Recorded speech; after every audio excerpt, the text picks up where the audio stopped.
ঢাকাই সিনেমার আলোচিত নায়িকা মিষ্টি জান্নাত বিয়ের গুঞ্জন, প্রেম এবং বিভিন্ন ব্যক্তিগত কারণে প্রায়শই নেটিজেনদের আলোচনার কেন্দ্রবিন্দুতে থাকেন এই অভিনেত্রী। বিশেষ করে শাকিব খানকে জড়িয়ে নানা মন্তব্য করে বেশ আলোচনায় থাকেন এই নায়িকা।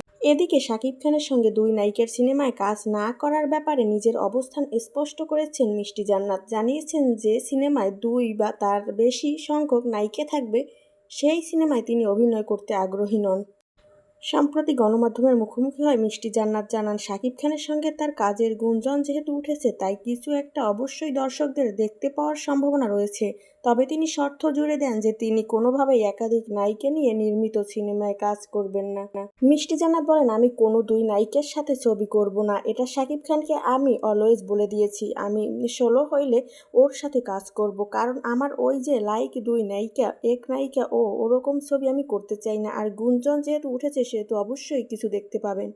এই নায়িকা বলেন, আমি কোনো দুই নায়িকার সাথে ছবি করতে চাই না, এটা আমি অবশ্যই বারবার বলেছি। অনেক ছবি আছে আমি ক্যান্সেল করেছি, আমার পছন্দ না। গুঞ্জন প্রসঙ্গে অভিনেত্রী আরও বলেন, আমি তো কখনোই বলিনি যে ধামাকা মানেই শাকিব খান আসবে।